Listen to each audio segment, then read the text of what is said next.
Yo, what's up mga kaibigan? Nalina tayo magkwentuhan. Breaking news, ang fan favorite Austin Reeves ay opisyal ng mananatili sa Los Angeles Lakers matapos na ianunsyo ni Shams ng ESPN na nagdesisyon na si Austin Reeves at ang kanyang kampo na pumirma ng maximum level contract sa Lakers na nagkakahalaga ng $185 million sa loob ng 4 na taon. So 4 years, $185 million contract nga mga kaibigan with a player option sa final season para sa undrafted player ng Lakers na talaga naman trinabaho ang kanyang pwesto sa team na ito.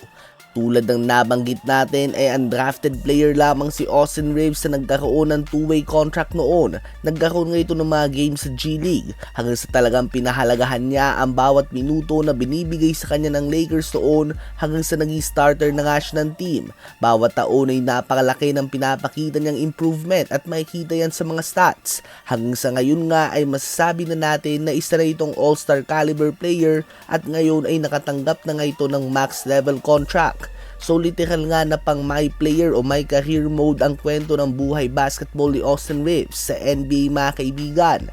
Ang breakdown nga ng $185 million ni Reeves ay $41.3 million sa season na ito, $44.6 million sa second year, $47.9 million sa third year, at $51.2 million naman sa huling taon ng kanyang kontrata. Well, yan nga ang mga numero, bagamat napakalaki nito, malaki din nga dyan ang kaltas mga kaibigan ng taxes, bayad sa mga trainers, nutritionist, private chef, bahay, kotse at madami pang ibang bagay. Subalit milyones pa din naman nga matitira sa kanya. Ang $185 million contract din ni Austin Reeves ay ang pinakamalaking kontrata ng isang undrafted player sa kasaysayan ng NBA. Kaya naman talagang kakaiba nga naging takbo ng career ng player na ito.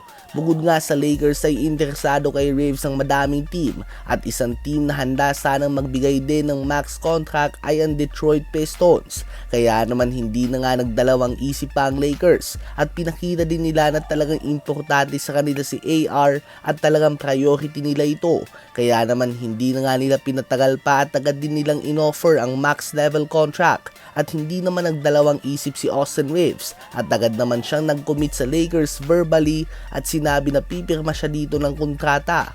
Si Reeves ngayon nag-average last season ng 23.3 points, 4.7 rebounds and 5.5 assists per game on 49% shooting sa field.